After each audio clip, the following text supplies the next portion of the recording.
La réserve déposée par la RDC après le match perdu face au Soudan peut avoir un impact sur les chances de qualification du Sénégal à la prochaine Coupe du Monde. Indirectement, oui, parce que ce n'est pas un match RDC-Sénégal, mais Soudan-RDC. Mais vu que nous sommes dans le même groupe et que vraiment la RDC est clairement le principal adversaire pour la première place du groupe dans ces qualificatifs du mondial, il est clair que si la RDC obtient gain de cause avec cette réserve posée contre le Soudan, il est clair que ça devient problématique pour le Sénégal. Que le Soudan soit premier du groupe, c'est déjà inquiétant, je pense, après 4 journées. C'est une anomalie, je pense, lorsqu'on a effectué le tirage où on a le Sénégal, la RDC, la Mauritanie, on se disait que ces trois-là allaient rester les 3 premières places. Et pourtant, à la surprise générale, c'est bien le Soudan qui domine ce groupe. Donc, on se disait que ce n'était pas rédhibitoire. Il est clair que le Soudan allait commencer à perdre quelques points quand même, surtout en déplacement, ce sera à Dakar, à Kinshasa. Donc, mais que ce soit la RDC qui reprenne le lead et sur tapis vert, c'est clairement problématique parce que, comme qui dirait, pendant les vacances, la RDC a pu composter 3 points qu'on n'a pas vu venir. Je veux dire, dans les calculs, ça fausse tout.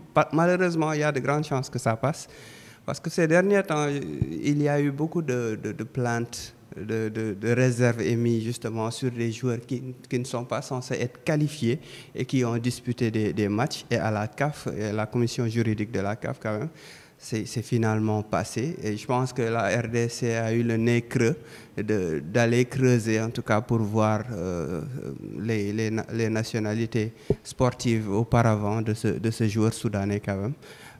Maintenant, il est clair qu'on va vers on va dire un mano à mano entre le Sénégal et la RDC et le résultat à Dakar entre le Sénégal et la RDC qui s'est soldé par un match nul très décevant pour le Sénégal. J'espère qu'on ne va pas regretter cela. Le Sénégal a décidé à la surprise générale de se séparer de son entraîneur Aliou Cissé après 2 matchs nuls à domicile. Cette nouvelle donne peut-elle avoir un impact sur le groupe et ses performances, surtout en vue de la qualification à la Coupe du Monde. Bon, on pouvait craindre ça peut-être, parce qu'un changement d'entraîneur de la sorte que personne n'a vu venir aussi peut perturber un groupe.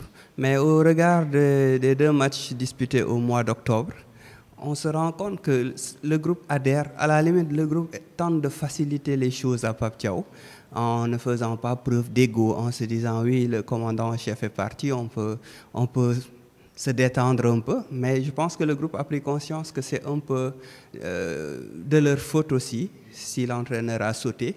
Je pense qu'ils se sont en quelque sorte responsabilisés quand on entend les discours de Kalidou Koulibaly qui regrette un peu le départ d'Aliou Cissé et qui regrette le fait de n'avoir pas fait le job, en tout cas en juin et en septembre, avec des matchs nuls à domicile contre le Burkina, contre la RDC. Ils se sont presque autogérés, facilitant justement la tâche à un jeune entraîneur. Beaucoup ne pensent pas être capable, en tout cas, de porter cette équipe-là sur ses frêles épaules, même s'il a quand même fait ses preuves avec l'équipe nationale locale lors du CHAN, une victoire surprenante. Sans doute, parmi les 5 belles victoires du Sénégal entre 2022 et 2023, la victoire la plus difficile, parce que normalement, le CHAN devait récompenser le meilleur championnat africain. On sait que le Sénégal ne fait même pas partie des 20 meilleurs championnats d'Afrique. Donc, je pense que de ce côté-là, on n'a aucune crainte à avoir. Cela dit, je pense que Pape Thiaw n'irait pas jusqu'au rendez-vous justement des qualifications de la Coupe du Monde qui se tiendront en mars 2025. Parce que je pense que d'ici là, voilà, l'appel à candidature va pousser la fédération à choisir un profil beaucoup plus expérimenté ou bien un profil beaucoup plus prestigieux qui fera plus l'unanimité qu'un Pape Thiaw à la tête de cette sélection. Selon vous, quel est le favori à la succession d'Aliou Cissé? L'entraîneur intérimaire Pape Thiaw, les anciens de 2002 ou les coachs locaux?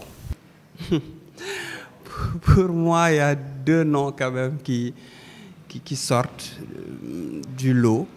c'est Omar Daf, même s'il est vraiment en contrat avec Amiens, et Amiens est dans les clous pour la montée en Ligue 1 française, et Habib Beye qui est au chômage, et qui, on sait que dans un coin de sa tête, dans son plan de carrière, prendre la tête de l'équipe nationale, lui l'ancien international sénégalais, c'est clairement dans ses perspectives.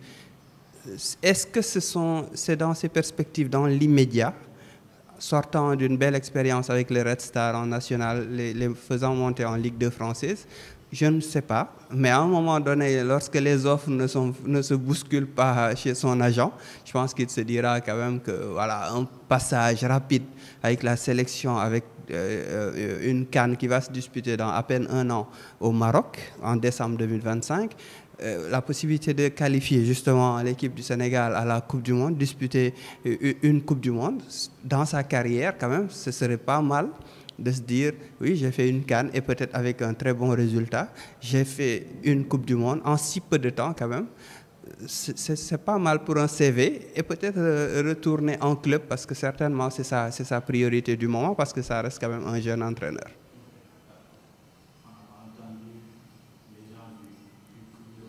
C'est juste que je n'y crois pas, mais personnellement, je vois quelqu'un comme Seigne Saliou Dia avoir la capacité, par exemple, de diriger cette sélection-là, parce qu'il a les qualités tactiques. Je pense qu'il a les qualités de management également, même s'il n'a jamais dirigé de si grands hommes dans toute sa carrière. C'est un formateur qui a fait ses preuves avec les sélections de jeunes du Sénégal, qui a fait ses preuves avec les jeunes de génération foot également. Mais l'équipe nationale, c'est un autre monde en fait. On n'est plus chez les prépubères.